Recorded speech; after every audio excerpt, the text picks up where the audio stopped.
social media platforms today, quality content often goes unnoticed.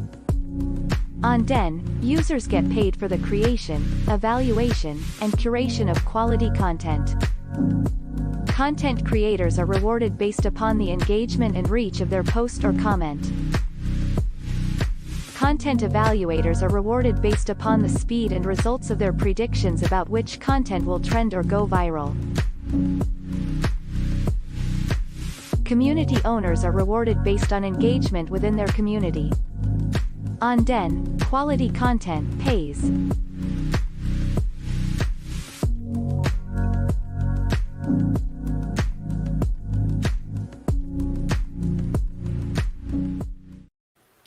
Good morning to the denizens of planet Earth. Maybe we'll get to Mars one of these days and we can say hi to Elon over there, but for now we are on Earth. And this is coffee number 18. Welcome to Den with Coffee. Coffee with Den with Dave and David. John's... I was saying, oh no there. Am I muted or am I good? No, you're good. You're good now. Cool. I hit the mute button up here and nothing happened. Yeah, it happens. That happens. Computers, right? Windows. So I think John's overseas performing in a performance. So he's out today. If you remember last week, he joined us unexpectedly as he was packing up to get on a jet plane. Yeah, he kind of flew in without noticing. Yeah, I'm glad he was able to join us, but he's not here now. So today, we got a pretty short list of topics, which is good. That gives us some free-form time to talk about whatever we want. And it would be a pretty good day if somebody wants to chime in. There is a link at the top of this post that says join the call live. Actually, I'll just highlight it right here. If you can't see it, it's right there. Boom, if you're watching. If you're listening, you can't see it anyway, so you just have to believe me. We're used to having 3 people now, so it's just bizarre that it's just the 2 of us over here in a little square. No, it's fantastic. It's fine. It's anything like I started these by myself. I still don't know what I'm doing, but I knew less of what I was doing then, and I wasn't like I never thought I would do a regular show. So I don't have any experience practicing and doing that. So if you go watch the first ones, it's like literally me learning how to do a computer thing on the internet live. It's actually kind of awesome, to be honest. It was crunchy, man. It was a little, I mean, I like it. It was fun. But I just, I'm glad that you and John hopped in to help me out. So, well, I happen to, I think actually your first few episodes got me through a bunch of Amazon shifts. So yeah, appreciate it. Yeah, fair enough, man. Fair enough. I'm glad. So, yeah, we talked a little bit about how we had a running list of things to vote on last time as far as features coming up for Den, things like chat and DMs and things like that. So that got voted on, and the DMs and chat part did win. And so something I want to go through today is we can look at that as an indication of what the quote-unquote roadmap of Den looks like. Now, it's not like a roadmap you might see that's, a static image with lines drawn from one to the next to show you, like a map, like a real map. It's more like a dynamic roadmap where the community is going to adjust priorities and kind of reshuffle if we need to as we go along. So we'll talk about that a little bit.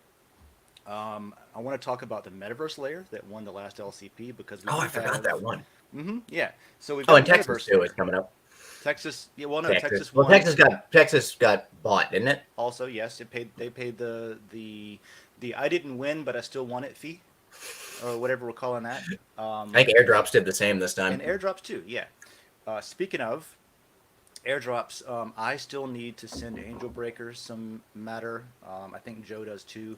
And anybody who wants to chip in on airdrops, Angel Breaker went ahead and paid the full fee. So if you want to pay him back a little bit, tip him some matter. It can be a few or, all of it. Who cares? Just give him some money. Good idea, actually. Because he wanted to split it, but then it was just like, oh, here, whoever wants to split it can just tip me out, and then I'll just pay for it. So that was. I'll just deal with it really quick, and then y'all get to me whenever. Yeah, so that gets us the airdrops layer. That'll be valuable. I want to see the first post in there of someone who finds an airdrop that is available to be claimed by anyone, and denizens actually claim it and get paid out. So that'll be cool. And David, if you're not familiar with airdrops, are you? You know how that works? Oh, nah, sort of. I know my father-in-law is kind of gung-ho about a few of them, but no, not particularly. Yeah, it's something that is pretty common in cryptocurrency. It's pretty unique to cryptocurrency, which is where since projects can program their own money and make their own tokens, what a lot of them will do is to generate hype and get a community bootstrapped. They will what's called airdrop to their address, to their Ethereum address, right? So you might go sign up for the airdrop, and a lot of them have things like rules to follow to to qualify. Um, I did one. It wasn't an airdrop. It was a snapshot of my Oxen service node that we have running, and it was for a project that's coming up pretty soon, launching called Chainflip. And what they're doing is native.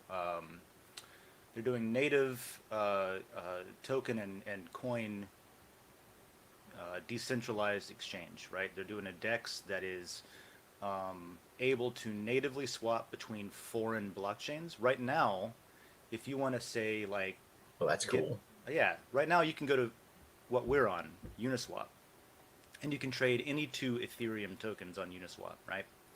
But you cannot trade between Ethereum and Bitcoin, for example. It's not possible. So what you have to do there is you have to do something called, well, you have to trust someone, Which is tough to do. Yeah, you have to trust a random internet stranger, basically. So you have to trust uh, a what's called wrapping your Bitcoin.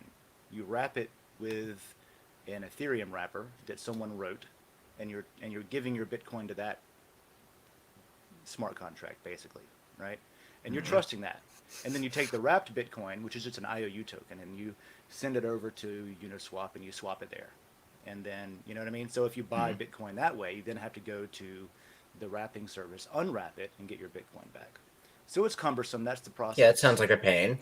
And when Chainflip came out and was like, hey, we're going to do native cross-chain DEX with any wallet you want to use, even an exchange wallet, you just put in the address that you want to receive on, and you send to the address they gave you from any wallet you want, and then voila, you get what you asked for, and you pay for it, and it's over. It's the end. This is the end. Yeah. Transfer from point A to point B, even if they have to send it to like 500 different points in the background. Whatever they do, it's just like you don't have to wrap it. You just go. Are these the people that have the Bitcoin ATMs?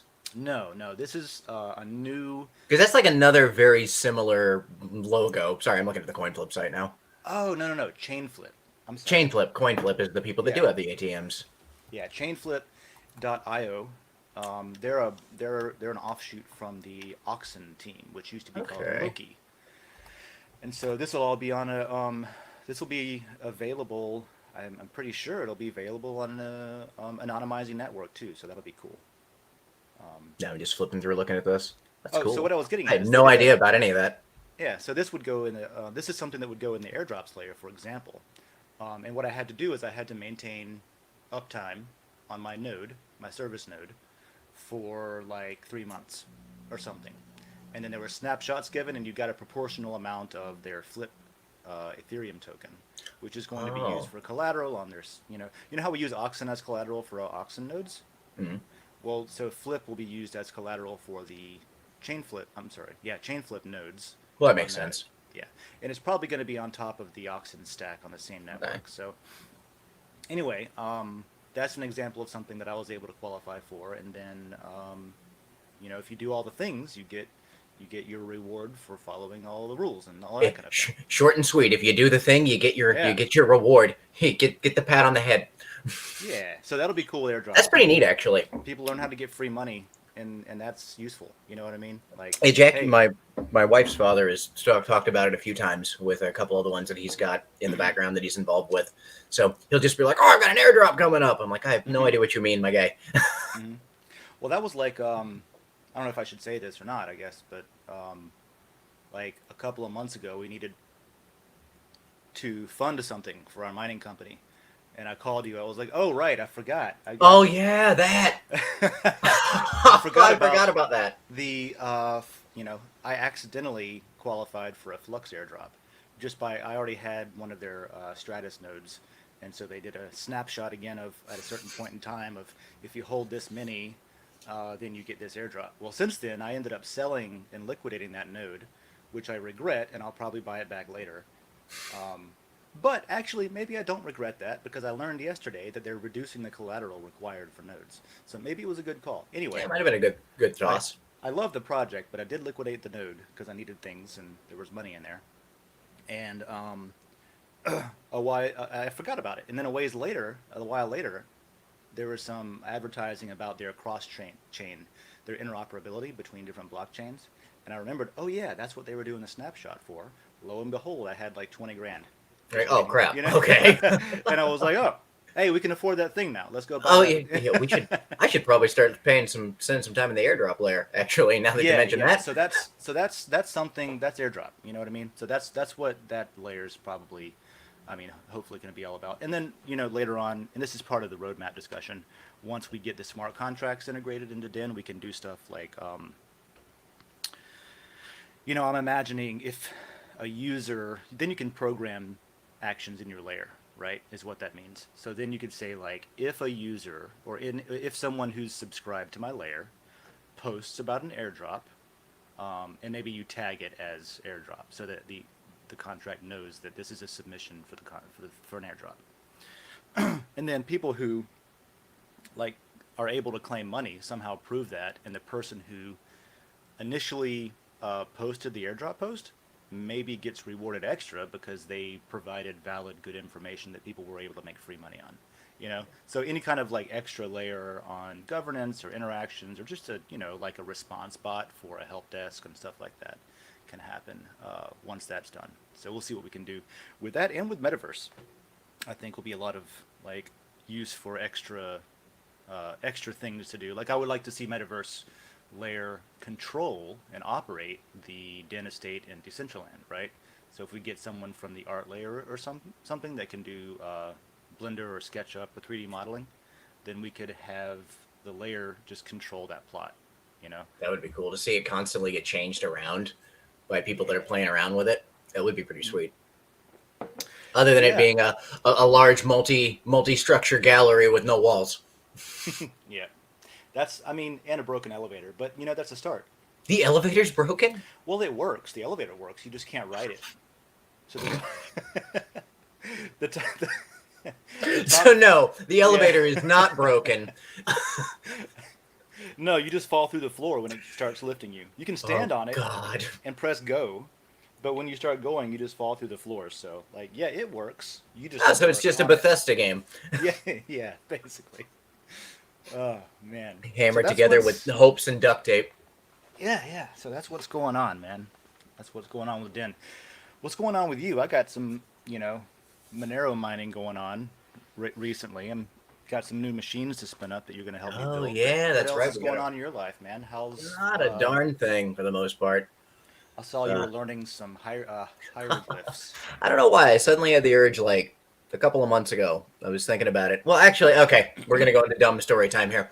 That's all right, because you're active in the history layer, I think, or at least you. I need to be more. Actually, I should make a post about this. I think I will. Yeah, you at least lurk. I know you're a history fan. I love me the history layer. It's one of my favorite places to just sit because people post so much cool stuff, and it's almost all the time. Attention. Yeah, I've been paying attention lately too. I wasn't at first, but now that I've been kind of swinging by history layer, I've been like, oh, this is way more. Almost every time that I think that I read something in there that is not, I'll read it. I'll be like, I don't know if this is a factual thing, and I'll go and check it. And sometimes I'm wrong, and I find out like, oh, that's actually a thing I didn't know about. That's awesome.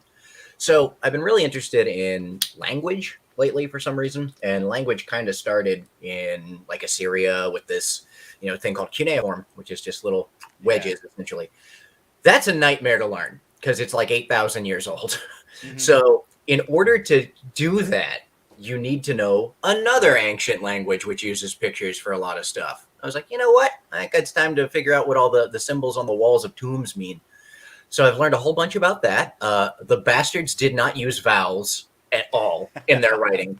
So like you'll be reading something and you'll get a wall that's just like PRLLB1, like just stuff that makes no sense, and you've got to add E to the middle. Right. Which is great. So that's like anytime you read a name of somebody, or you read like the name of a city or whatever, if it has a bunch of E's in it, it basically is because the person that translated it has no idea what those vowels were. And we're like, you know what? E's make sense. They make the most sense to kind of flow out This seems like an E word, an E kind of word. Like MNO. Yeah, it seems like an E word. Let's go with that. That's awesome. You said they got like 3 H's too.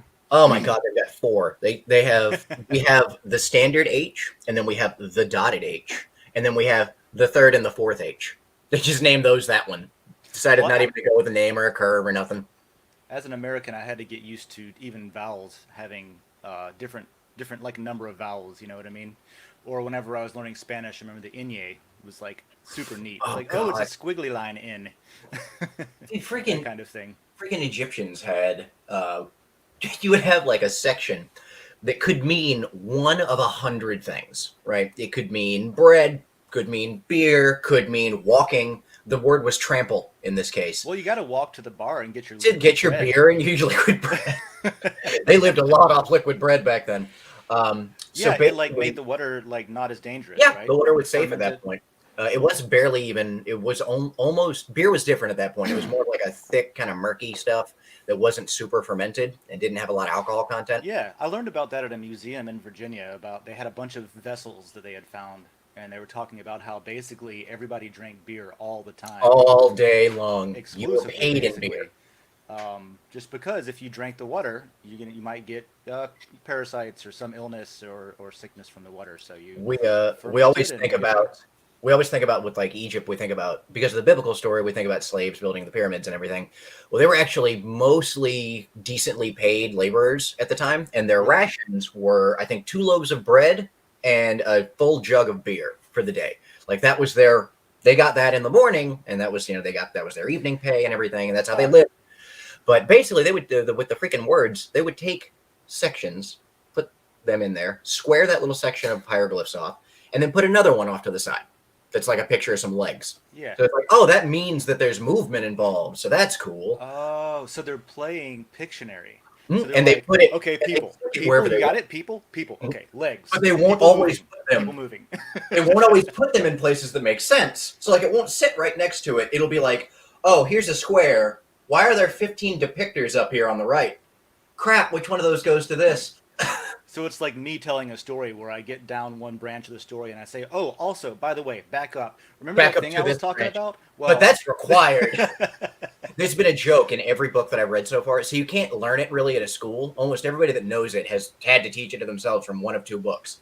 And the one that I have has the same joke in it that it had in the other lessons I looked at. And it says, like, you are probably wondering right now how to easily tell what a depictor is.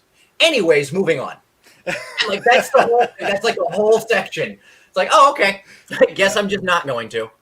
I had a similar running joke whenever I was in electronics school initially when I first joined the Navy. And we would get to things that were maybe out of the scope of the class, or more likely out of the scope of what the person instructing knew. And so we had this thing called the I believe button. And so I'm kind of the person who likes to tear into things and figure out how the fuck they work and why they work that way, you know? So when I'm presented with something like, I remember like LCD screens, you know, the liquid crystals. You know, I was like, so how does that work? How does the liquid crystals work? You know what I mean? And it was like, look, that you just press the I believe button. Just push the button, okay? It functions. Right? We're going to move past this, I believe, and then on to the next thing. Like I'm a computer technician, and I don't like to sit there and say things like this, but I like to think I'm a pretty darn good tech. And I think so. Appreciate you. At the end of the day, I have no freaking idea how a whole bunch of electricity flies through the motherboard of my computer and puts a picture on the screen. Not a damn clue. The people that came up with that, brilliant. I can just fix them. Yep. Well, that's all you need to do to fix it is know how to fix it. Know how to put a new one in. So, all right. There's our banter section this morning. Yeah, so that's about all I've done. And cleaned the whole store. Was that? I've been getting into Monero more, like I said. I've just got 2 new. If anybody's into mining, once we get the mining layer, once that wins, we'll post some pictures of rigs and stuff in there. We were going to do it for the cryptocurrency layer, but at this point, we're so far behind on creating that content that we might as well just. We're not behind. We're just, you know. Well, you're right. We didn't have a. Yeah, you got to have a schedule for it to be behind. That's a good point. How far down is the metaverse? Or not metaverse? How far down is the? The mining. The mining. I don't know. Let's find out really quick. Actually, it's 5. I can get this off my screen here. Hang on. There we go. Oh, you found out for me. Good. Yeah, it's 5 actually. Oh, that's layers. Yeah, it's up there. I'm over here like, do I just want to make that a thing at some point? Votes. It is For unique, 17 people in unique, because I think we're gonna do finally the two winners over by unique voters, and then by lore. Oh, okay, it's up there in lore. Now you can't, even if this is fourth runner up, it doesn't count by lore. It has to be fourth runner up by unique. Oh, I actually didn't know that. Yeah, and the reason for that. Well, that makes sense. Right, you want more people in there. If you're gonna say, okay, there's enough demand to where it's probably not going to be a dead It's worth player, it, right? yeah. Because if you're just doing it by lore, at that point, I could have committed 100% of the lore, and that's why it's that far up.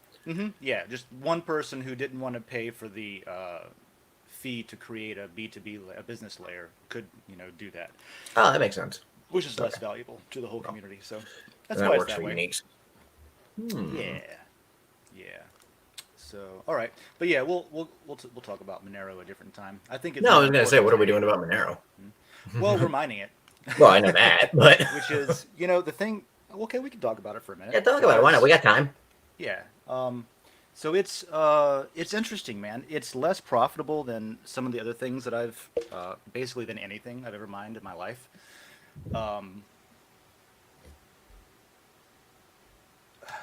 How do I say this without sounding like a tinfoil hat conspiracy theorist? Maybe I don't worry about that part. And just, yeah, probably not. I mean, it's even if we are slightly, who cares? Yeah. So the thing is, man, is like, regardless of your political views and regardless of what you think about, the truckers in Canada and the Arab Spring, that, a bunch of years ago, and how they were handled by their government, shutting off the internet, removing access to funds, things like that. The world has proven at this point that it is not just the nations that we expect who are going to mistreat their citizens and violate their rights, right? Yeah. So what kind of was the trigger for me was the moment that Canada admitted that the protests were not violating any laws, so they could not go in and commit violence on them without enacting an emergency wartime clause, right? Which they did. And so I was like, okay, I mean, yeah, they're fucking a lot of shit up, but that's kind of the point to get, because like we had this whole conversation. Gosh, see, I'm getting off on the. We had a whole conversation last year about how, people were up in arms about all of the Black Lives Matter protests, and some people were saying, oh, they should absolutely make their point by like maybe burning some things down, because everything in the past, peaceful protests have shown not to work. So they do nothing that they can get attention to their cause, right? And the other side is like, oh, that's terrible, they shouldn't do it, and they're creating so much damage, and this is not how you get your way, and yada yada, right? Now, what's weird to me is you take those very two same groups of people and you flip them around, and that's the argument on the trucker side of things, right? Mm-hmm. It's like all of a sudden the people that were rooting for protests, and yes, this is how you have to do protests, it's the only way that it works, it's ugly, we don't like it any more than you do, but it's necessary for human rights. So go do it. The very same people that are cheering for Justin Trudeau to turn off people's bank accounts, to bring in and stomp people with horses, all that stuff. Yeah, those inbred asshole motherfuckers. My neighbor. Literally a quote from my neighbor. You know what I mean?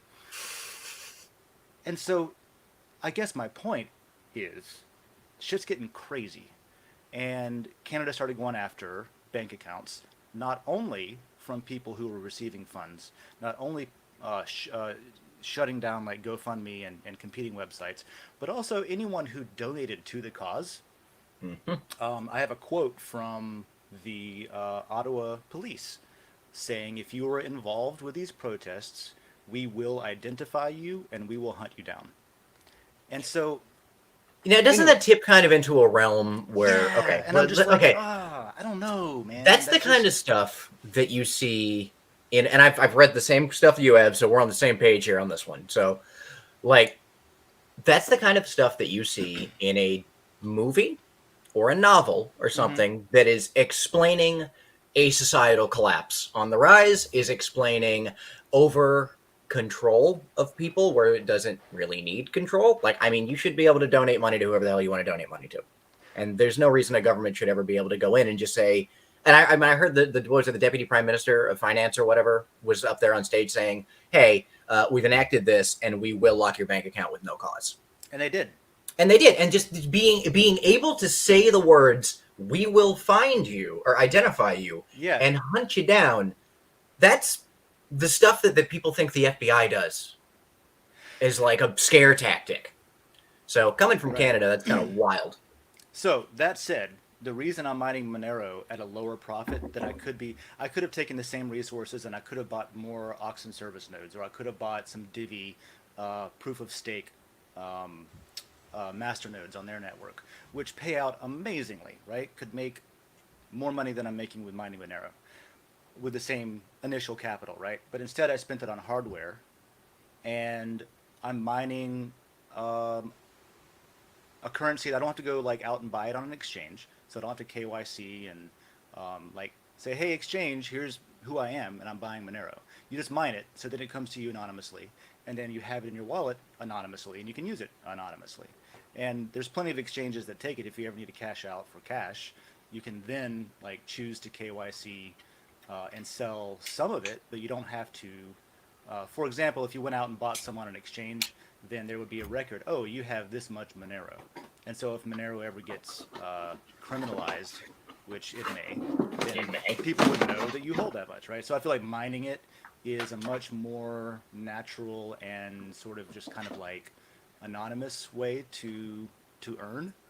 And then at that point, if I do want to, like, for example, Beaksy Exchange, I have an account with them, and I can send Monero to them, and they'll send cash to my direct, wire it to my bank account, kind of thing. So it's a combination of, it's widely accepted, right? It's very widely accepted. You can spend it all over the place, and then the anonymity. I hate trying to pronounce that word sometimes. The anonymity is a security feature, especially if you're doing business with it. If you have any customers that you accept it from, insulating yourselves from, 3 persons ago who used to have these coins committed a crime with them. And so since you possess them now, we're going to say that you're a criminal too and you're affiliated with that.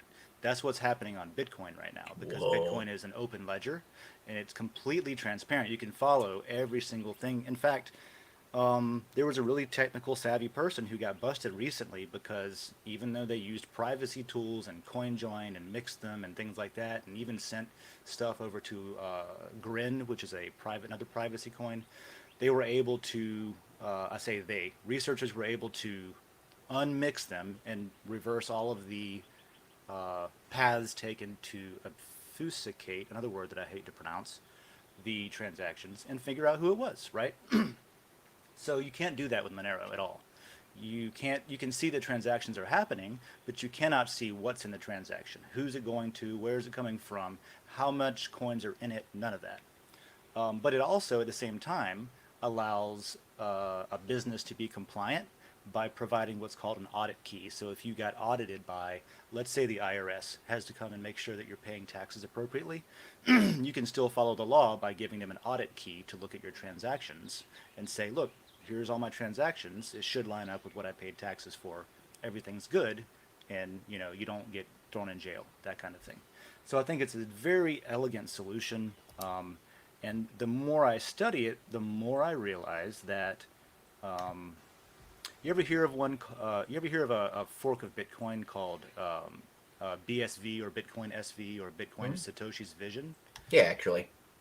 It's headed up by a guy that I think is a scam artist, and a lot of people do. A lot of people believe him and think that he's the original Satoshi. But I'm reading this. Really? Oh, yeah. He's probably dead. I hope we never find out who Satoshi is. Yeah, I do too. I like that mystery being always a mystery. Yeah. Like, I don't want to find out where Yoda shops for his groceries. It just, it just takes some of the magic out of it. Yeah, I like that there's this mystical being that is just out there somewhere, with a shitload of Bitcoin just Yeah. waiting. So the more I read about the developers and the community and the trajectory and the history of Monero, I realize if there was another Bitcoin that isn't Bitcoin or BTC that was Satoshi's vision, quote unquote, it would literally be Monero. Because if you read the white paper, the Bitcoin white paper, it says things like one CPU equals one vote, right? Which has gone away in Bitcoin, right? It also said something like peer-to-peer digital cash, which is what Bitcoin Cash's big argument about, right? Bitcoin Cash says we're the real Bitcoin. Bitcoin SV says no, we're the real Bitcoin. BTC says no, we're actually, everybody's like, no, we're Bitcoin. I'm starting to think that Monero is actually Bitcoin. Right? I'm starting to I think like that this is actually the thing. I mean, if it lines up with the original project goal, then yeah, you're kind of right. Yeah. And it's also, it's old. It is original code. It is not a fork of Bitcoin. It's been there. Yeah, I mean, I know Monero's been around as long as I've been talking to you about crypto stuff. You've mentioned Monero. Yeah, right. Yeah. And so, I don't know, man. It's just a lot of good in it. And the only bad that I've seen so far is that I don't get insanely rich as soon as I start mining it, which is not really a problem. That's fine. You don't push the magic print button and get a whole bunch of cash right out the bat. Yeah. So there's my take on Monero.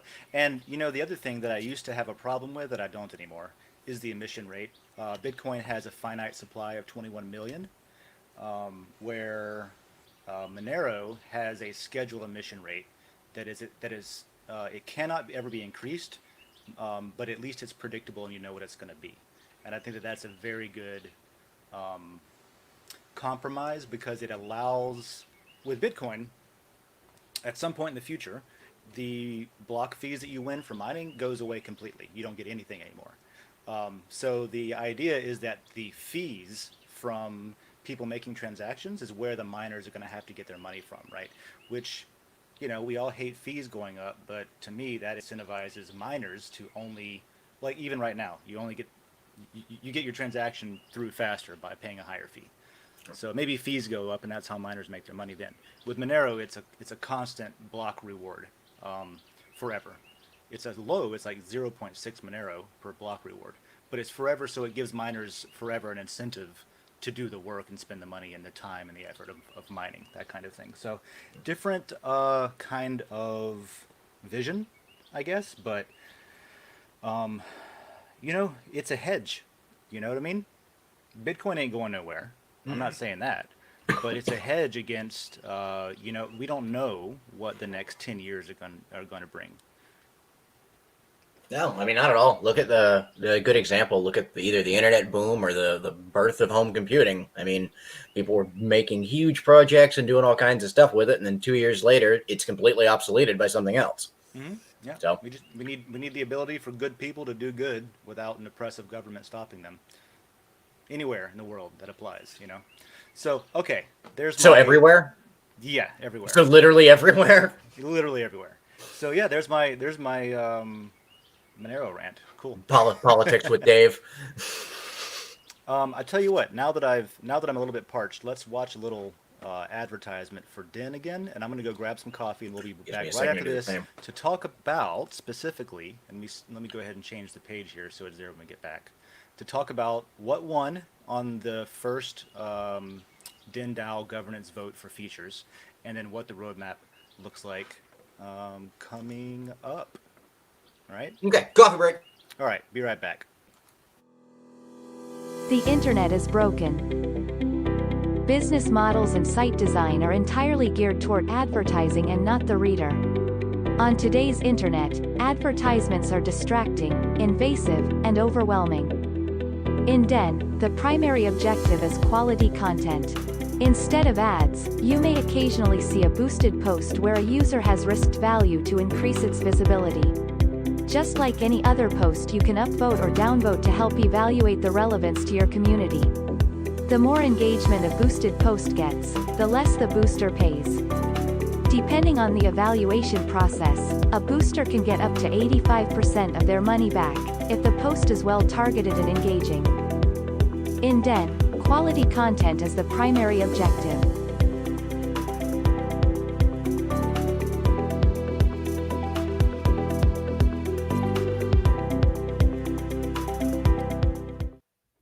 Oh, look, we both got back in time. How's it going there again? I'm actually really surprised I managed to get back in time. All right, so here's what we got. We've got a bunch of features, We got chat. and we got chat. Yeah. So chat one, you can look at the wheels here. So you got the little gavel saying this is the option that won. Normally these will run for up to a week. This one concluded a little bit earlier because once a certain number of votes were in, there was no way a different one could win. So, well, the way the system works is it allows, after a week, if there's no definitive winner after a week, then it ends, and then it makes it removes the undecided, and then whoever's voted at that point decides the winner.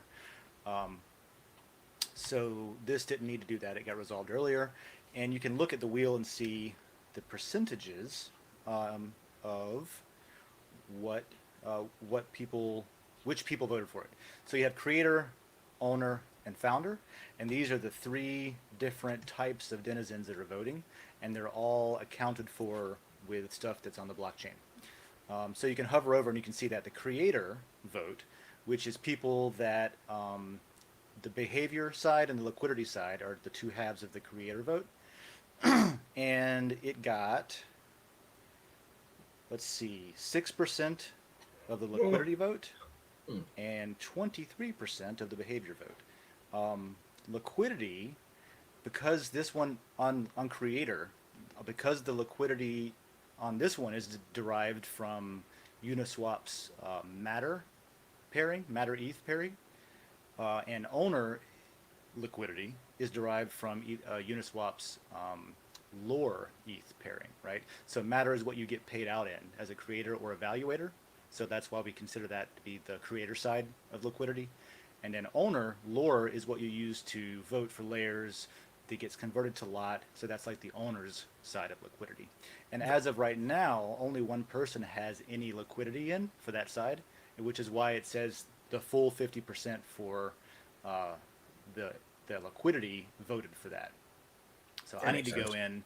I haven't added any. I'm going to go in and add some. And over time, that will turn into many more users, especially once we get our... we have some incentives to get more founders too, right? This is based on the owners in the DENDAO. If you look at the DENDAO list of owners, that's who's voting on this. And we have a way of broadening that ownership too with sweat equity, with basically incentivizing. We have a plan to incentivize people to come in, creators to come in, maybe bring their existing community into Den, make their own layer maybe, that kind of thing, and earn these founder NFT, these lot for the DENDAO thing. So this was the first one, so it went pretty quick, but there was a little bit of spread on it, and there was enough to kind of figure out what's coming. So we can infer a roadmap. You can infer a roadmap, yeah. So this is going to be what's primarily worked on next. There'll be some quality of life things that go in at the same time, but this is what the focus is.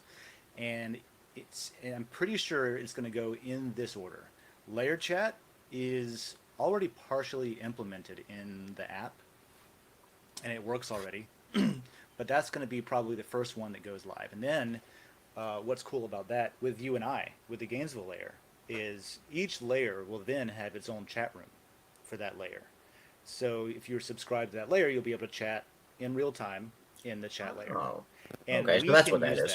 Yeah, so we can use that as a Gainesville chat, but we can also use it as a help desk for anybody who is confused and doesn't want to post, hey, I'm confused and what do we do? Which you can, that's fine. That's also like good for Den support or even the Den layer. Could you have like multiple layer chats in one, like as a group potentially? Just a thought. So the next thing that's coming after layer chat is going to be group chat. Oh, I literally just could have read the word group chat. Yeah, right there, group chat. Yeah, G starts with a G. Yeah. So layer chat will come first. One of the things that is unique about that is it's going to be to where, as an owner, you can literally monitor the entire layer by watching chat. Because if someone let's say you're on the interface for the chat room, and you're watching the chat, and you don't want to have a whole, you're not like me. You don't have 13 monitors for real estate to have different things up. I feel like Mr. Universe from Serenity over here sometimes, Oh, they killed me, Mal. They killed me Yeah. with a sword. Can't stop the signal, Mal. Can't stop the signal. Oh, I've got to watch Firefly now. Damn you, Dave. Yeah, I know. It's Oh, tough. that's my week at work. Yeah, it's There we go. Firefly now. Craig's gonna be pissed. Oh man. And then so you have one monitor or laptop or phone or whatever. Yeah, I'm You can just rocking watch 13 inches here.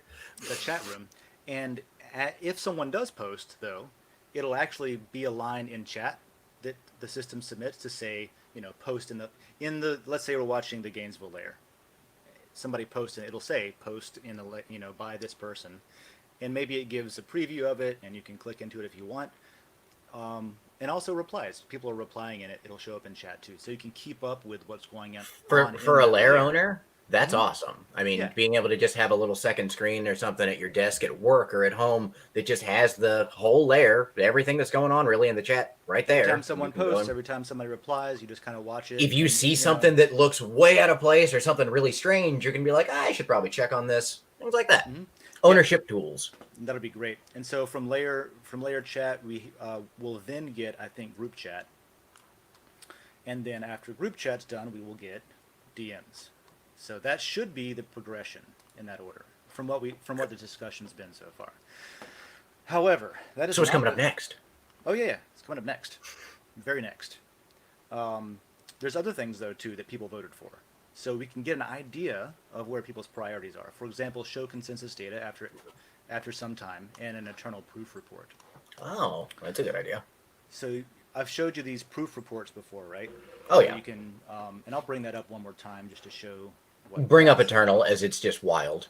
Yeah, yeah. in itself. Let me look at my book. I'm sure I've got. I think I got a whole folder for Eternal. There we go. And let's do. Let's see.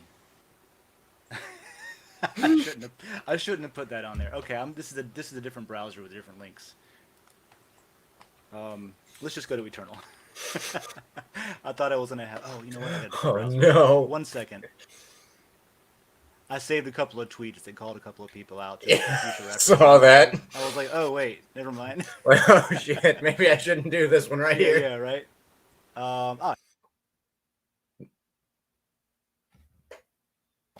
1 moment, technical difficulties. Oh, that was you. Okay, I thought for a second that I just went deaf or something. No, that was me. And All of a sudden, I was like, "Oh, having a stroke." This is a great use. So this is a great use of Eternal, and it illustrates what a proof report might look like. It'll be a little different because it'll be branded for Den, I'm sure. But here, let's bring this. This is an old tweet from our friend John McAfee. This is so wild. If you remember, John got suicided. I immediately laughed at that, but I feel like he would have been fine with the fact that I did. Oh yeah, sure. He's one of the people that got suspiciously suicided on his way over to extradition to the U.S., like many people tend to do. And he posted this about, hey, if I commit suicide, I didn't. I love that he went and got a tattoo about it. Yeah, well, the tattoo is debatable because it was literally is a scam coin that he had made some money on, I think. But because he did a lot of these, like he would put himself on the list of people's what do you call it, advisor panel or whatever, the board of someone's scam coin to make it look legit. And they would pay him to do it, right? They would Of course. They would pay him a bunch of money to say, hey, yeah, pretend that you're working on this with us, and then we'll all make a lot of money. And so he did. And John McAfee was just like, sure, why the hell not? Fuck it, why not? Yeah, so he got a tattoo of one of them. He's like, everything's bad, I'll go ahead and make it like this anyways. But the cool thing about these, besides John's tattoo, the cool thing about these is, like this tweet, instead of the tweet, let me go back, it would be the post on Den. Right? It would be whatever the post was or the reply or whatever. So it wouldn't be a tweet, it would be a post on Den. But then you can see that it's been proven out to Bitcoin and Ethereum And unless you completely break and destroy all of Bitcoin and all of Ethereum, you cannot fake this data. Which you probably So, aren't going to be doing. right.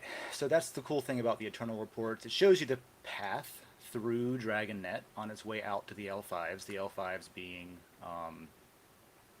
Ethereum, Bitcoin, primarily Bitcoin for security. At least that's what the calculations for. And you even get this really handy little value at the bottom that tells you theoretically how much money it would take to fake that data, right?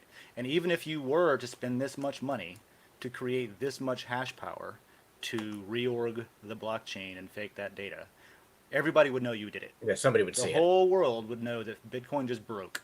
You know what I mean? So in the process, you would still end up failing usually, unless that was your goal. In a much more spectacular fashion, though. I mean, failing Yeah. while collapsing Bitcoin would be wild. Yeah. I mean, if Also, you're is gonna that go out, $4 go out billion?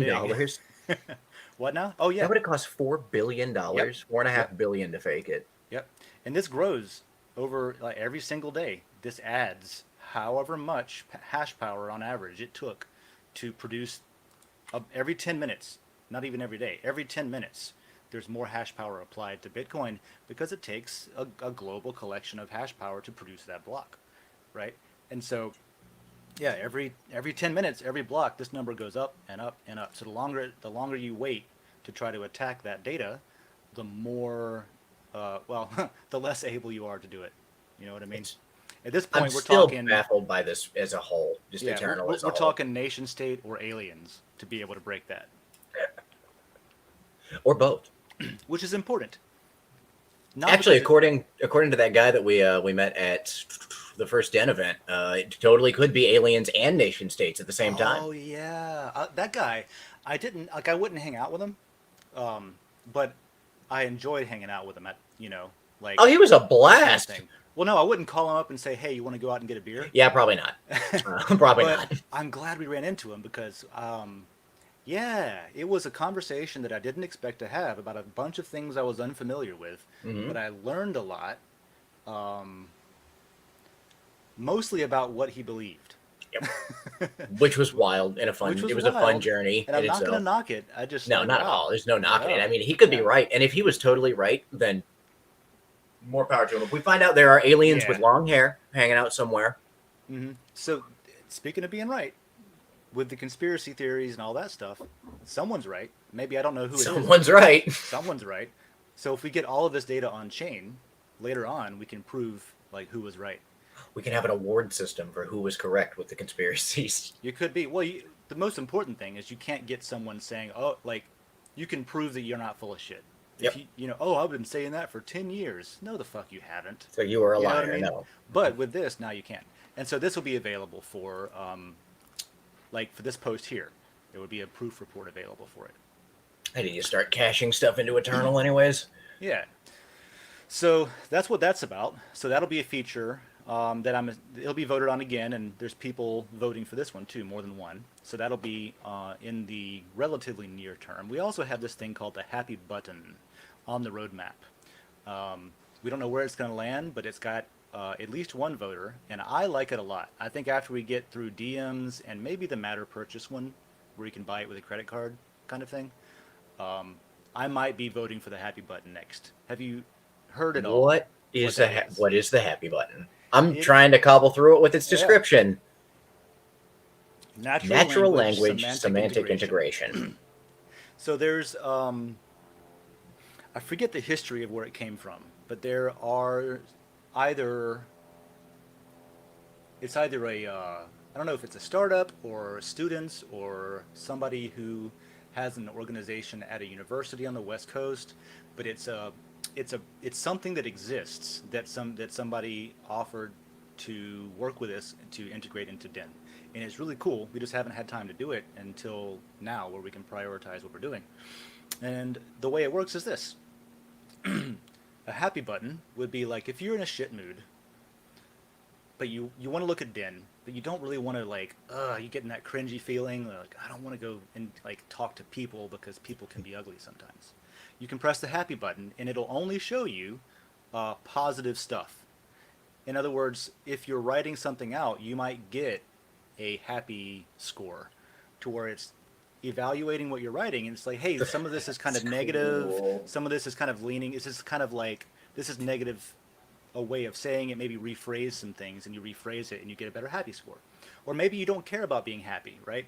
But you might, because you want more visibility. You want more people, okay, I also want people that press the happy button to see this. So I'm going to make it to where it shows up in that feed by, changing the way that I say some things. That's wild. Yeah.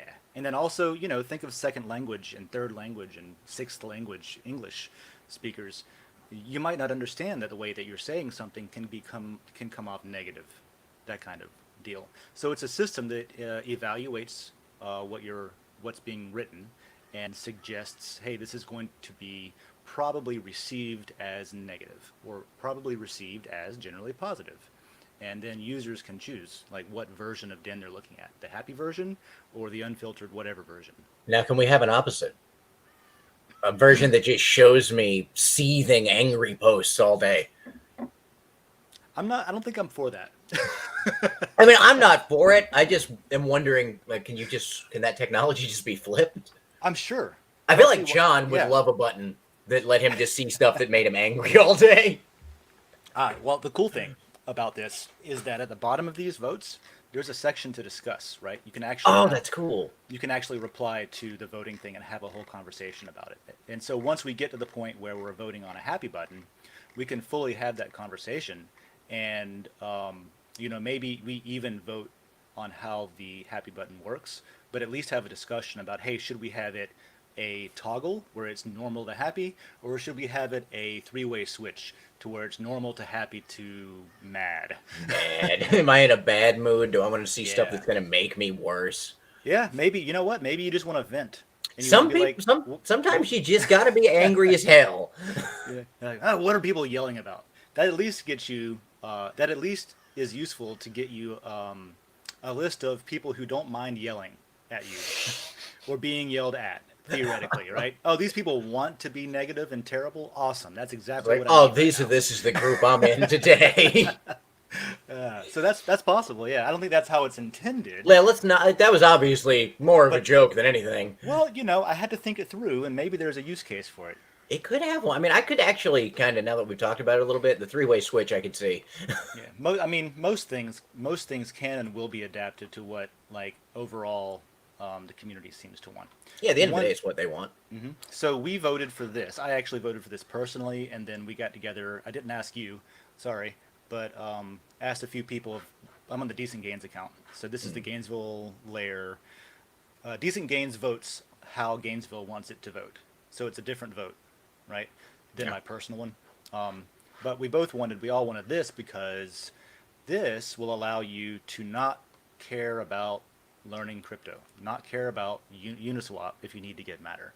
If you have an event in your city's layer that you want to boost and promote, you have to go earn or purchase or somehow acquire Matter to boost that post. So this would be a way for you to use a credit card to just buy it right on the site and get your Matter, and then you can use it on the, however you want. Oh, okay. And then lot trade goes into this as well.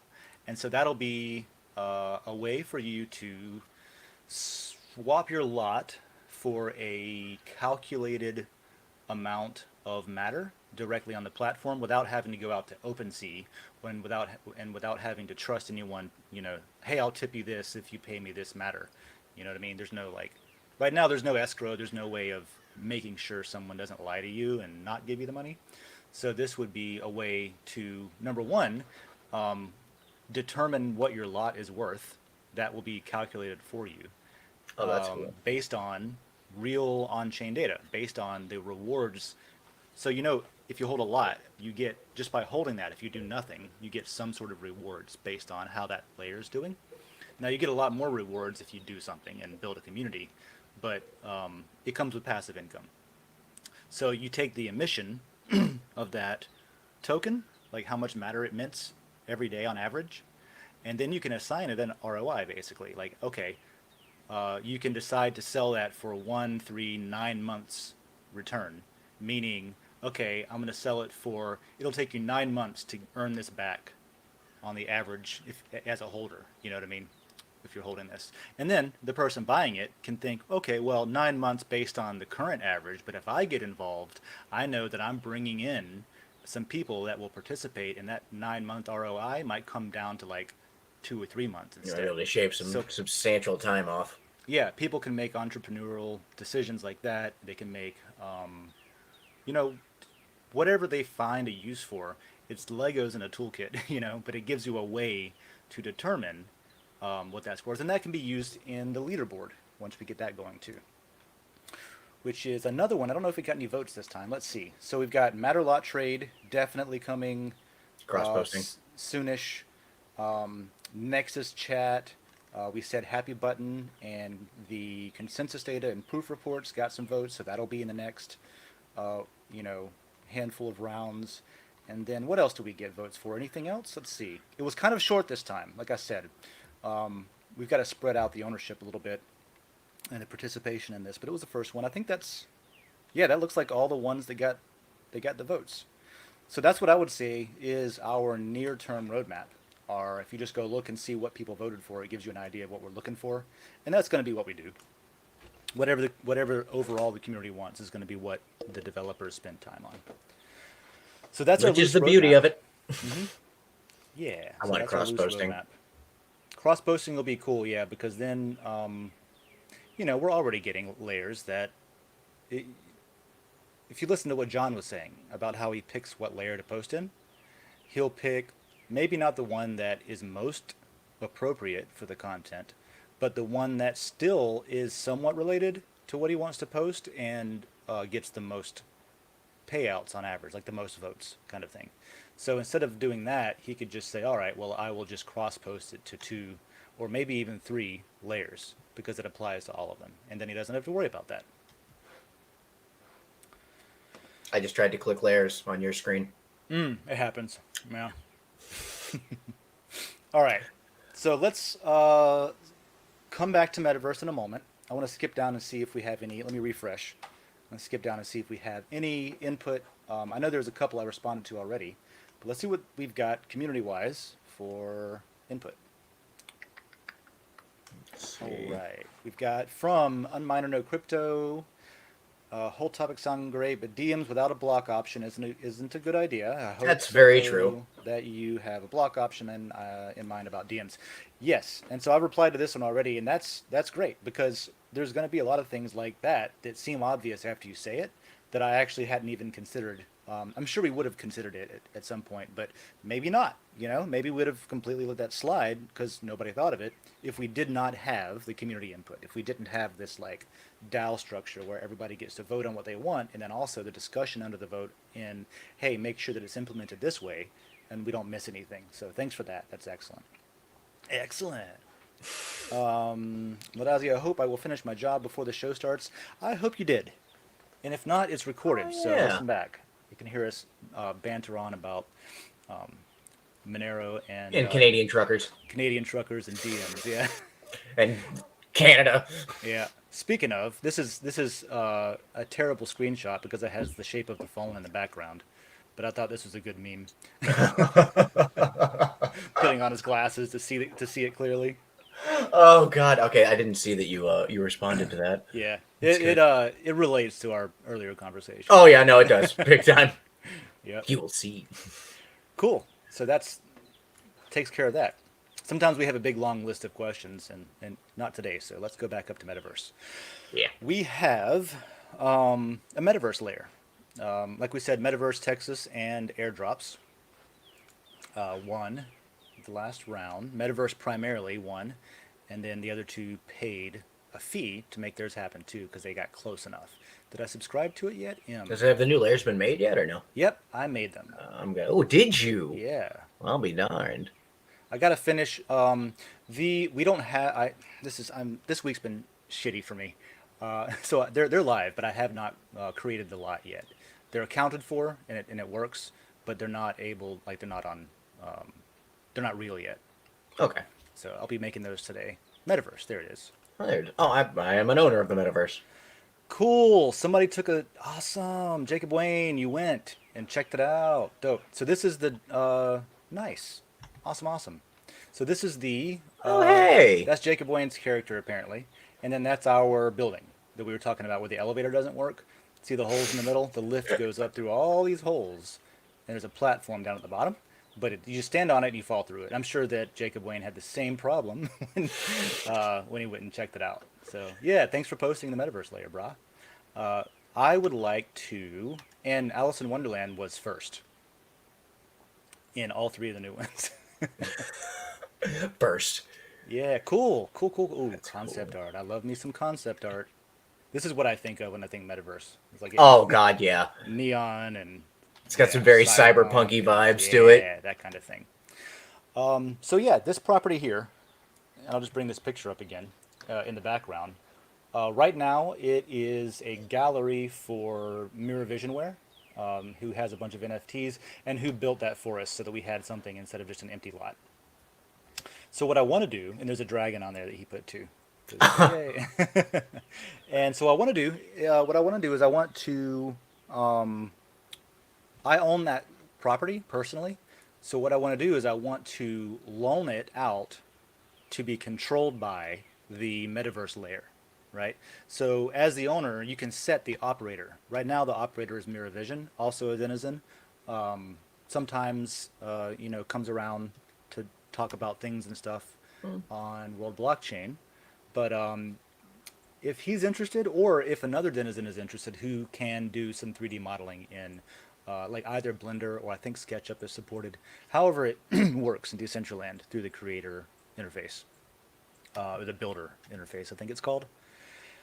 And I don't know, but we could vote for what goes there. We could have the layer somehow control what the space is used for, whether we do virtual meetups or whether we do like, what I would like to see is some original art from the NFT layer or the art NFT layer or the art layer, any of those, be featured over at the gallery, right?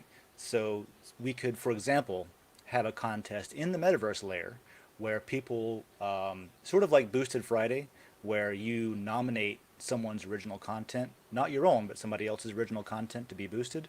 We could do a running like weekly or monthly or whatever contest to see what original content from artists and creators should go up in the NFT gallery That's a over good at the idea. Den.Social space. And then we can get a bunch of different denizens. And then it really is the Den.Social NFT gallery because it's all created original content by us and the community. And then it'll be a very different like variety of stuff too, instead of a All certain. kinds of neat stuff. Yeah, because artists tend to have a certain style, right? And so you have a whole bunch of different styles in there, and it's more like a museum of denizen art. So I think that's the simplest thing to do in the beginning. Plus fix the elevator so you can see them all. But yeah, whatever we think we want to do with it, it's up for grabs. How Can't tall can you make it? about that tall. So there is a height limit? Yeah, about that Damn. tall. Yep. If you now, if anybody wants to buy the plot next to us, the more you have that have joining borders, the higher you can go. Is how that works. Oh, okay. So if you have only one plot, you can build so high. If you have two together, which is what I have, you have what's called two or more together as an estate, and then you can build higher. And then the more you have, you can build higher and higher together, that kind of thing. Okay. So that's an option too if we need it. If we need to I expand. was just thinking about how like we could put a big old gallery on the top floor after the elevator works, of course. Yeah, totally. How about a ladder? Yeah, ladders are good too. Stairs, ladders, those also work. It takes up space unless you put it in the middle, so we should probably put it in the middle. Yeah, that makes sense. It's also more polygons. So if you want to keep it lower resolution, just to help people's frame rates, then Yeah. the elevator's a better idea, because otherwise you've got stairs and polygons and all that stuff. Yeah, Decentraland is known to run okay-ish these days. So I mean, yeah, I don't know, I think it's probably a good idea to have something small like that then, so it wouldn't take up too much space. Yeah, man. So anybody with ideas out there, subscribe. Let me subscribe with the Gainesville layer, but subscribe to Metaverse and share some ideas. Jacob Wayne's already taken the plunge and checked that out, so maybe hop into his thread here and throw some replies in about what you think. What does this say? I never buy stuff on. I want to see how it worked. I'm just reading what Jacob Wayne said now. Hold on. With mana and bringing it over to Decentraland, it was a fun process, and I bought a cowboy hat. Nice. That's my favorite emoji. The little cowboy hat? Dude. Yeah. Cowboy up. Gas fees were low. Must have been on it late at night. Yeah. It's about 3 a.m. Speaking the wee babe. Yeah, that's the time to get low gas fees, is the wee hours of the morning over here. Anyway. I tend to like Jacob Wayne's posts a lot. They have a bunch of personality thrown into the writing, usually, just with stuff like that at the end. It's like feeding the wee babe. Yeah. All right, so we did that.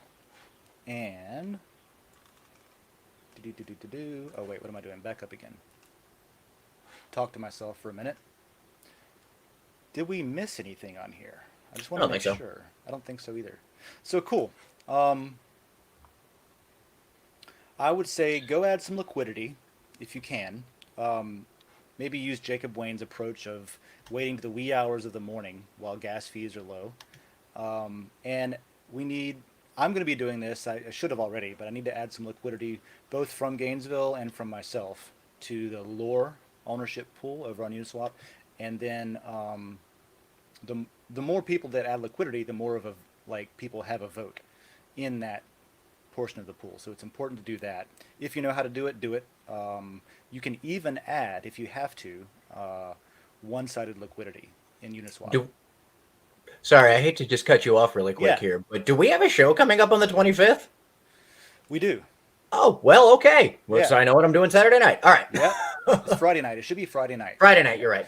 Friday night, really? Mm-hmm. Yeah, here's what we're doing. That's a better idea. Sorry, I didn't mean to cut you off there. I just looked over at the Gainesville layer, saw this, and was like, oh, crap, I should probably verify.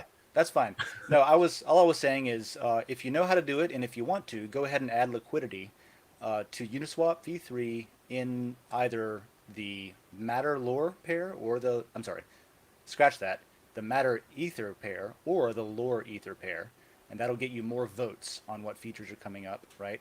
That'll also go into the Lore Rewards program where the liquidity pools get rewarded out for your daily lore mining. So you get to both have a bit better vote, and you're also then farming lore at that point. But to answer your question, yes, here's what we're doing Friday.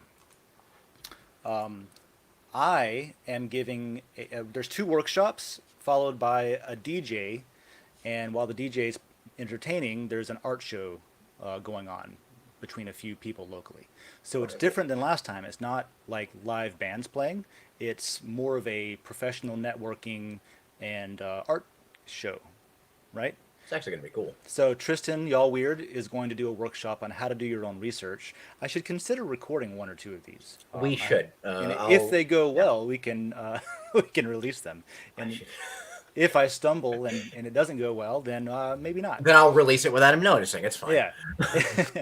And so, how to do your own research, followed by leveraging social media to get artists paid. I'm working on my slide deck right now for this because it's going to be. I've got to boil down to regular everyday terms what exactly and how exactly a group of people can leverage the tools on Den to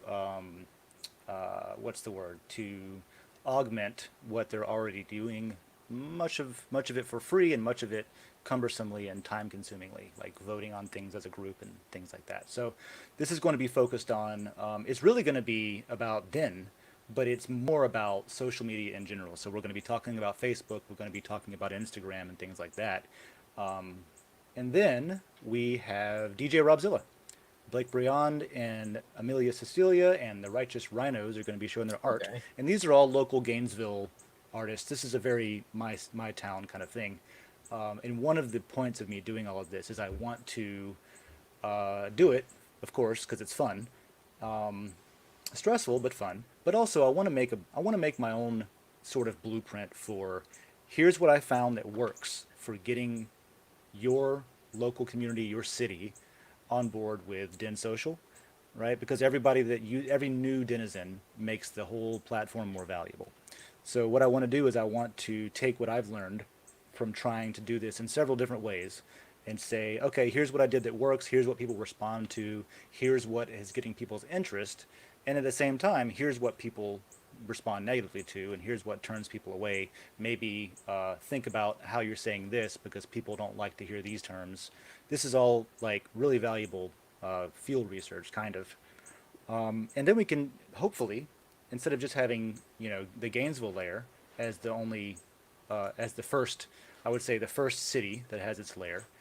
Hopefully we'll start seeing, like, maybe if we have to, we can start the trend of finding someone in Jacksonville to do it, and then find someone in Orlando. Yeah, we probably know enough people. Like, I'm not going to go down there and do it, probably. Yeah, but no. you just need to find that one person who's a nut about it, who gets it, to be like, cool, here's the torch. Now go do the thing. Do some stuff. Oh, and by the way, here's a book. You can follow. You can follow along and just make it. Modify it for your own community, of course. But Here's your manual. yeah, just to give kind of a like a Nintendo Power guide, to a game. Here's how this stuff works, and here's how you can make it work for yourself and for your community and that kind of thing. So that's my goal there. And yeah, Friday. Now that this is smaller on the corner, I read Workshop 2 as leaving society. What? I read the words on Workshop 2 there. I read leaving society as opposed to socials. No, it's actually re-entering society. Coming back out after everybody hid for a while. Yeah, and here's the first one we did. You can see that we switched up the messaging a little bit because I decided it was a little cheesy. How many times can I say free with app? Yeah. You know what I mean? That kind of thing. Well, I mean, also, it's... Oh, God, I didn't notice the other two. Oh, yeah. Yeah, there's a lot of free with apps. Yeah. Totally. And so last time I put and this is just the evolution of looking back, it's like, yeah, that was cheesy. I need to frame my my printed out version that I got a couple of last time. Instead of putting a QR that leads to the App Store where you can download the app, I instead made just one QR code that leads directly to this post itself, right? Oh. So if you scan that QR code, it actually brings you to this event page, which tells you the details. February, 25th at 7, over at Hardback, workshops and all the stuff. A couple of descriptions about what the workshops are about. And so then you have the ability to put this up. You can put it up as a poster around town if you want, and then if people scan it, it just takes you directly to to more info, right? Not an app to download. That was something else we found out. I thought the app was going to be great because everybody wanted an app and nobody was going to use Den without an app. That was the initial feedback I got a year ago. Mm-hmm. So we made an app. And now at the show, people were like, I'm not going to download some app. I'm like, damn it, man. But we made one. That was literally like, it was like a friend of mine too. He was like, I'm not downloading some app. Like, what do you mean? I'm wearing a shirt for the app. I was like, all right. Well, then I told him, I was like, yeah, but you get free beer if you do. And he was like, oh, shit. Well, I'll download an app. Cool. Why not?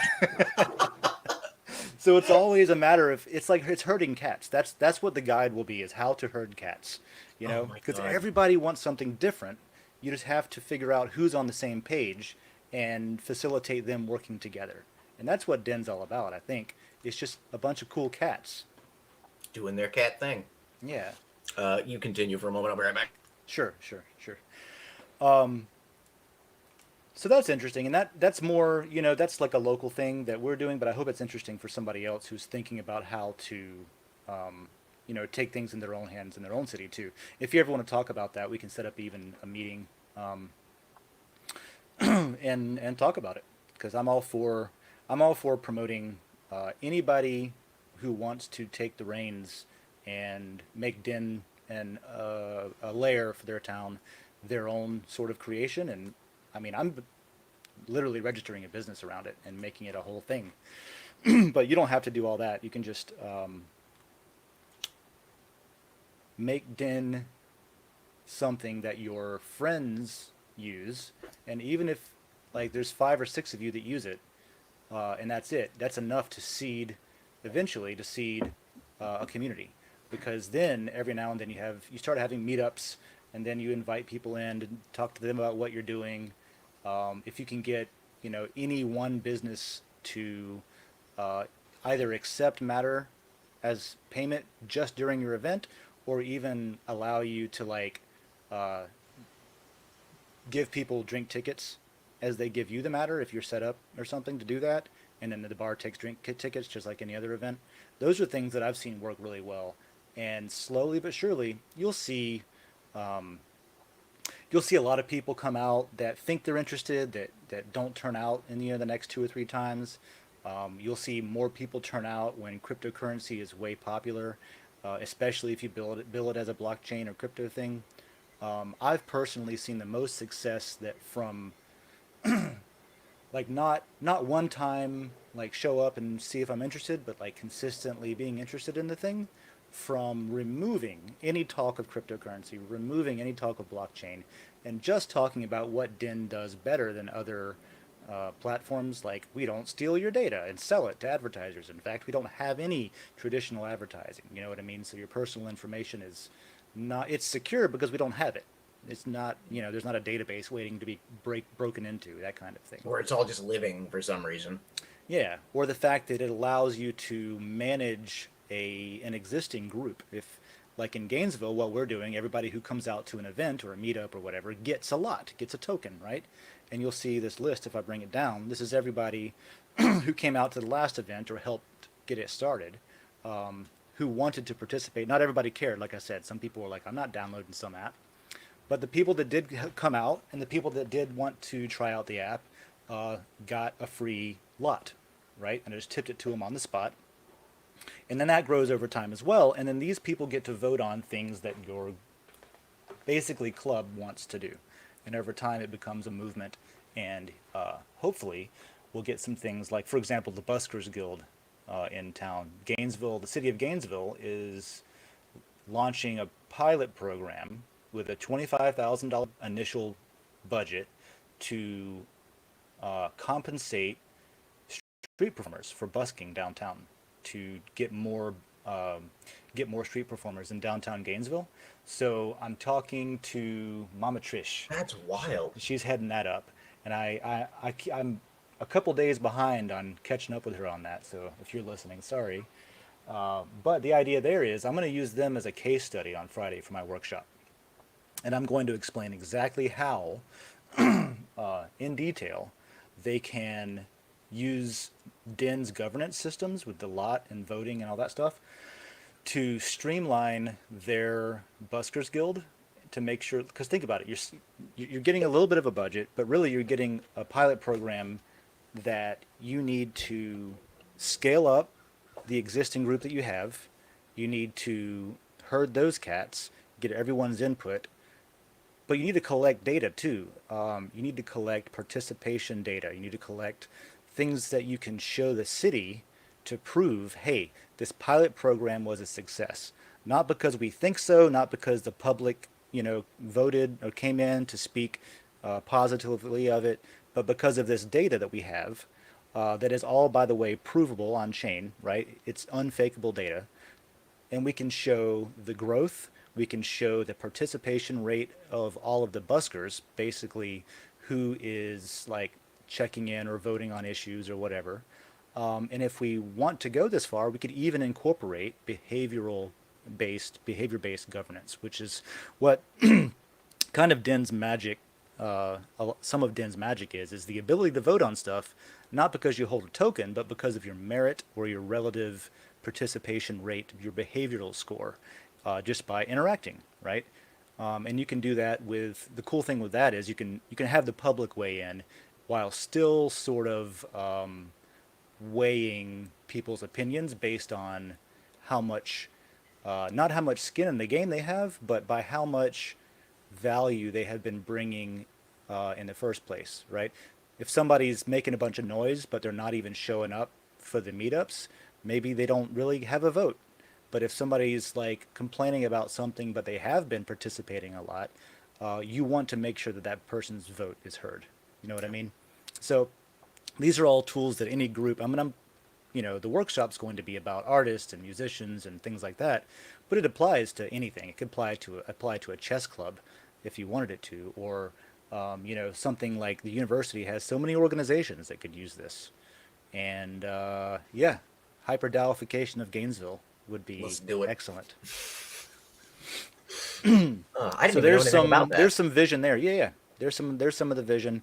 I was gonna wait and just tell you all about it Friday, Figured. basically. I'm still writing the slide deck.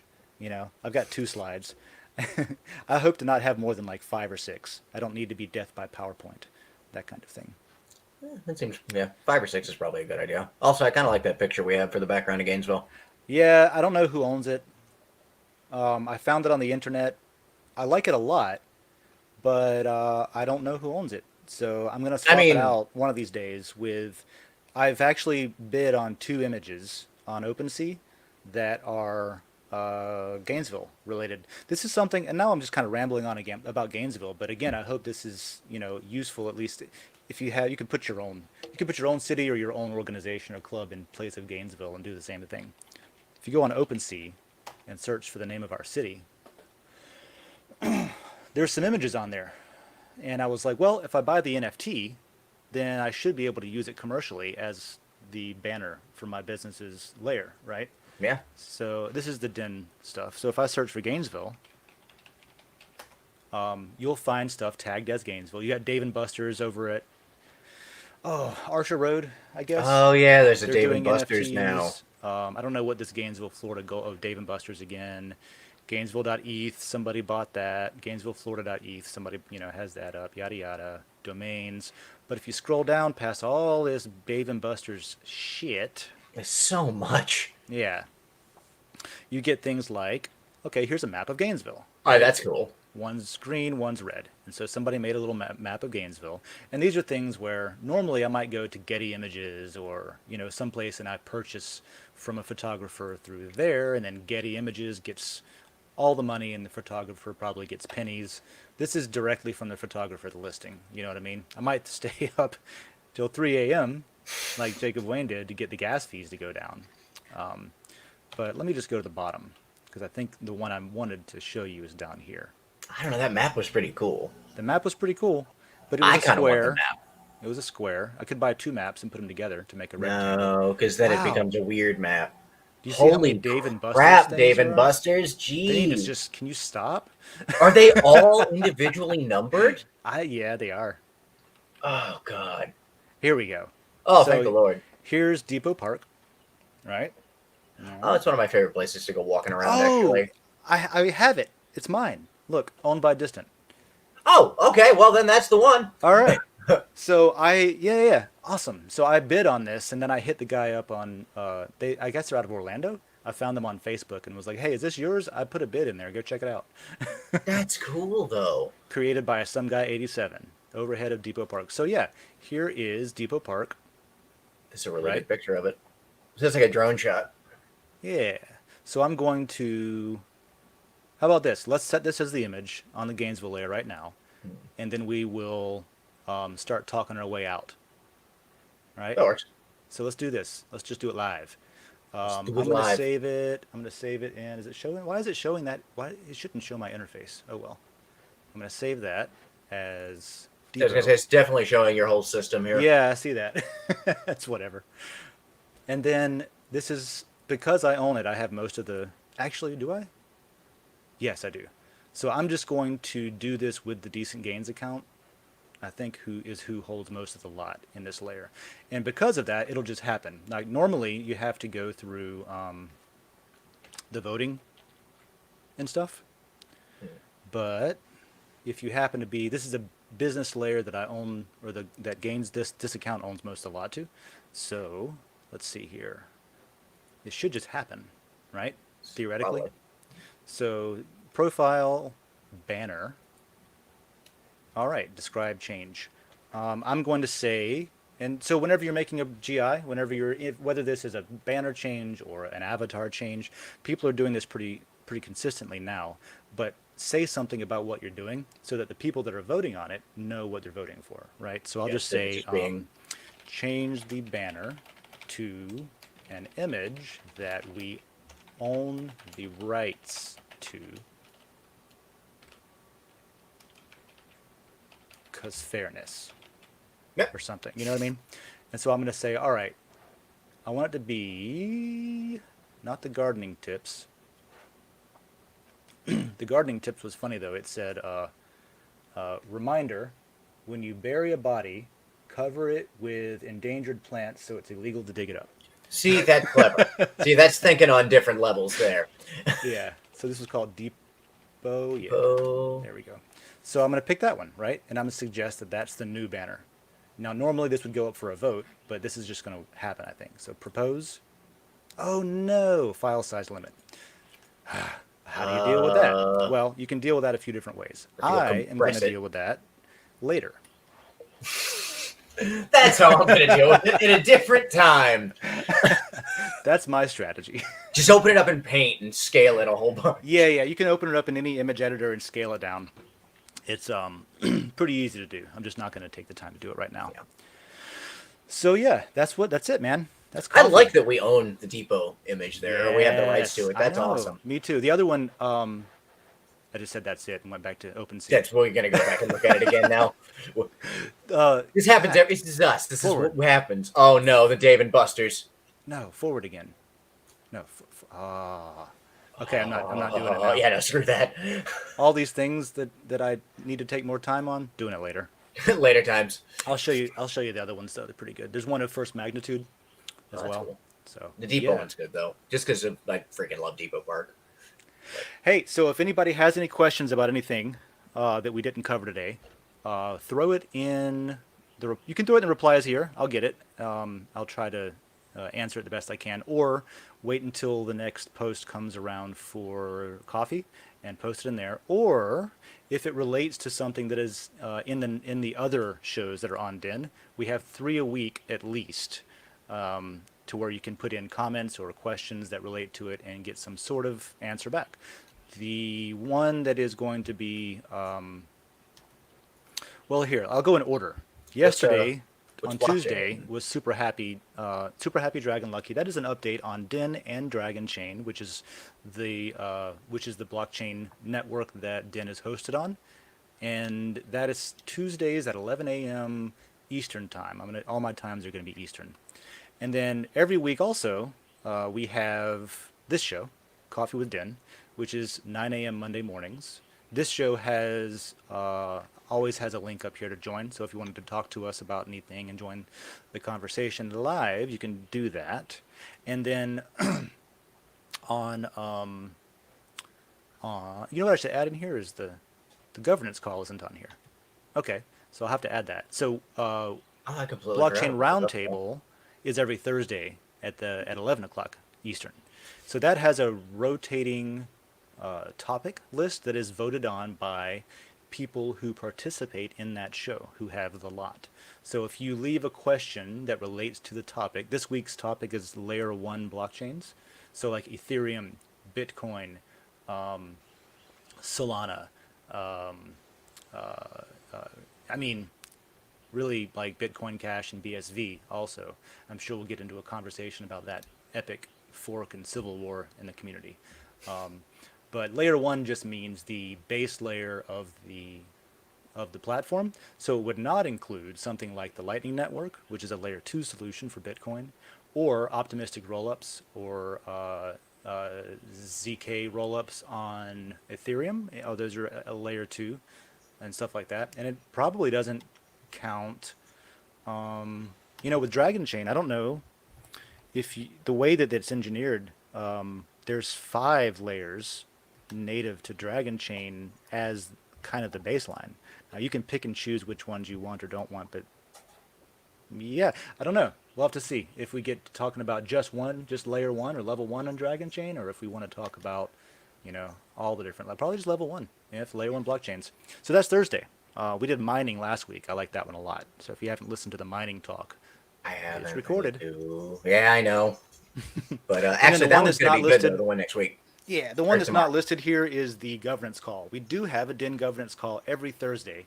That is at 3 p.m. Eastern, every Thursday. And we go over, it is basically the more professional version of this show. We try to stay on topic more, and we get governance conversations. It'll be me and Joe, or Joe and I. And then we also will have a link to join the call. That post will go up today. just need to look and make sure that we have all the points to cover on the agenda, and then we'll have a link to join that call if anybody wants to. Usually Hyper Freaks over there and a couple of other denizens will be chiming in. I'm having a brain fart on who usually also is over on that call, but it's available to anybody. So that's the reminder that is not in here that I should start putting in. So 4 shows a week, and I do 3 of them. Oh God, you really do, don't you? Yeah. It's fun. Man. Well, you always seem to do fairly well on them, and you have fun with them, so there's that. Well, thanks. Yeah, thank you. Well, at least I think that. Also, I cannot believe I missed the blockchain roundtable and mining. I still need to go back and listen to that. It was a fantastic episode. This one tomorrow is going to be good, actually. I'm really kind of excited for that one, too. Yeah. Mind Your Biz was on last week, who's got a lot of really great image filters for his face during the episode, so you'll enjoy that. You said it was a good. You said it was a pretty good interview. It was, yeah. It was. I liked it. I liked it a lot. All right, well, let's babble less and play ourselves out. I got to set up an Uber to get me to work. Oh, really? You having issues? No, actually, well, let's find out if it's broken. Oh, okay. For the moment. Find out. Uber has become one of the most useful things in my life and the bane of my existence at the same time, which is great.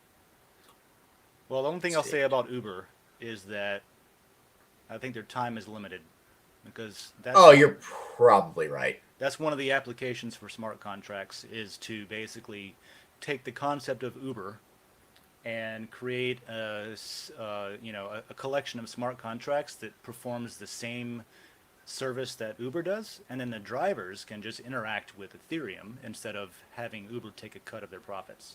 See, that would be nice. Right? The workers don't lose their jobs. Uber loses their job. Everybody that I've been talking to, now we're on just a tangent. Everybody that I've been talking to that is one of my drivers and stuff like that, they either have to drive so much to make the ends meet to even be worth it that it's almost not even fun for them anymore. So you'll get some people that are like, yeah, I got up at 7 today. It's like, okay, you started at 7 in the morning to drive people around? Damn, guy. Well, that's prime time. People got to get to work. It's true. So yeah, that'll come. That's something that we can maybe talk about tomorrow on the World Blockchain, and that's something that that's something that blockchain's coming for them. It'll get there eventually. Blockchain's coming for a lot of people. All right, that's it. Okay. That's it, everybody. Thanks for joining us again. We'll see you next week. I'll see you on the governance call. I'll see you on World Blockchain. And we'll make some posts on Friday about whatever on earth we're doing. Now, at the hardback, I'll post some stuff so other people can. I don't know. We kind of throw it up in like the board layer, something like that. Yeah, we'll make it up as we go. Yeah, it'll be fun. Right. It'll be a fun time. Thanks, everyone. Have a great day, and I'll see you next time. Cheers.